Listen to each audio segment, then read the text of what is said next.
16 and pregnant Alum Crittendon dies at 27 as police open death investigation. Police received a call about an anonymous female on July 20th and Crittendon was pronounced dead at the scene. 16 and pregnant Alum Crittendon has died at the age of 27. According to a statement shared with People, the Henrico County Police Department says authorities were called to a residence in Stanston, Virginia around 3:15 p.m. on Saturday, July 20. Upon arrival, there was a medical emergency regarding an unresponsive adult woman. Members from Henrico Fire attempted life-saving measures, however, they were not effective, the statement reads.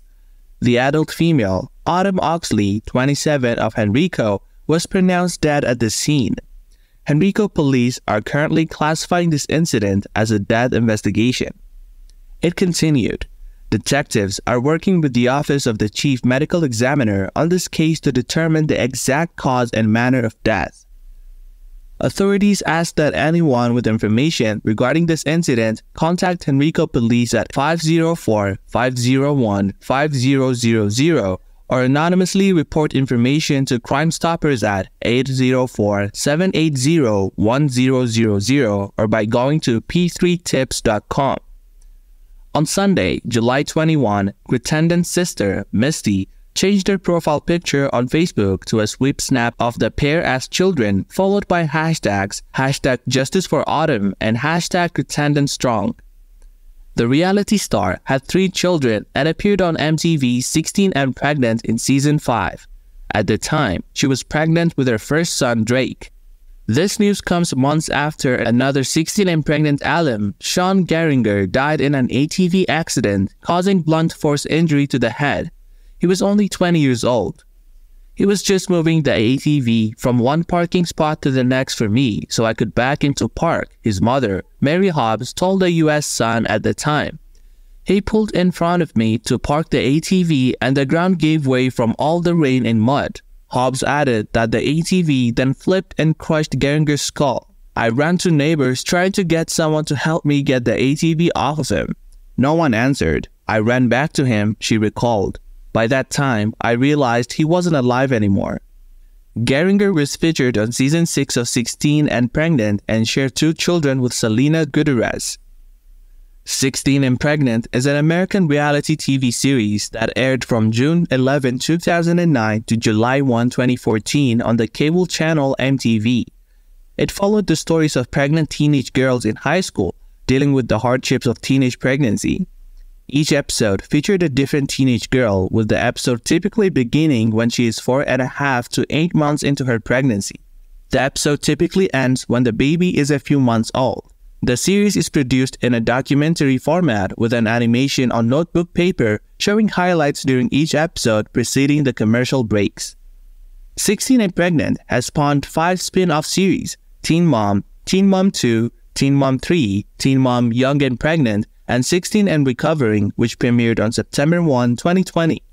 In September 2020, MTV announced a revival of the original series, which premiered on October 6, 2020.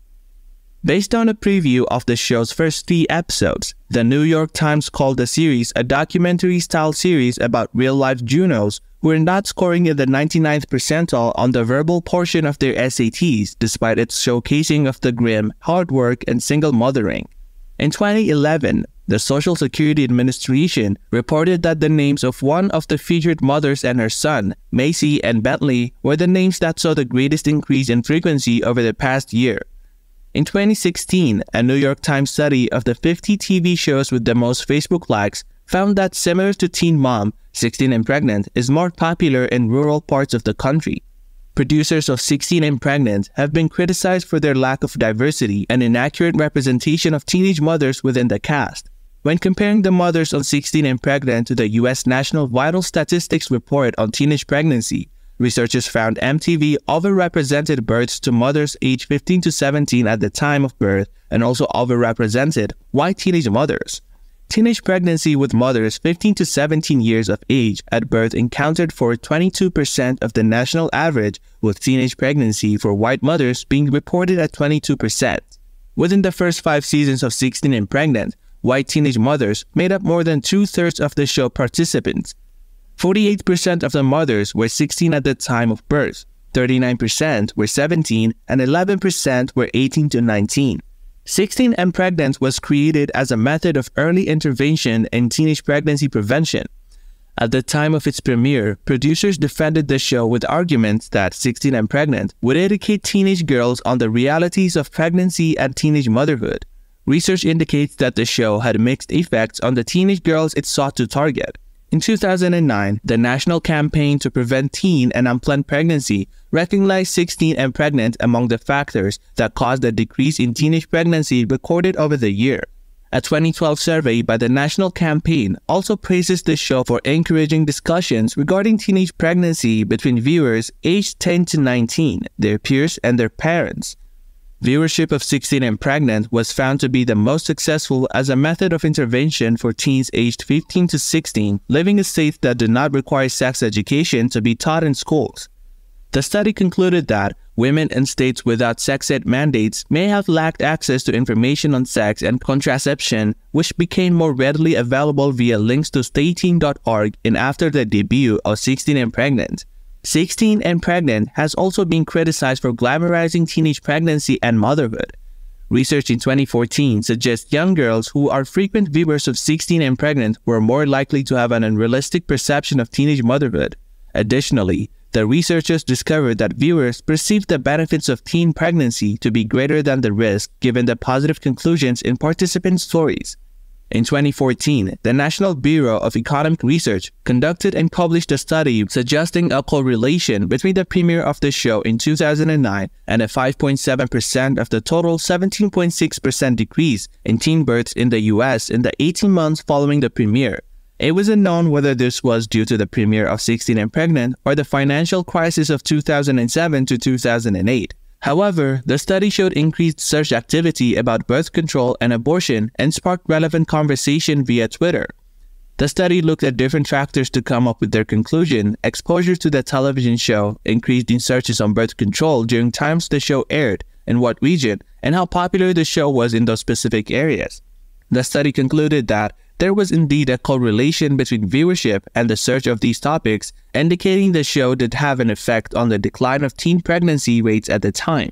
They estimated that 1/3 of the decrease in teen pregnancy rate was directly due to the show airing. There was also a decrease in rates of abortion, but the study did not research the subject enough to know if that was due to the show. In 2014, the Brookings Institution conducted and published a study suggesting a correlation between the premiere of the show in 2009 and a 5.7% decrease in teen births in the 18 months following the premiere. At the time, it was unknown whether this was due to the premiere of 16 and Pregnant or other factors.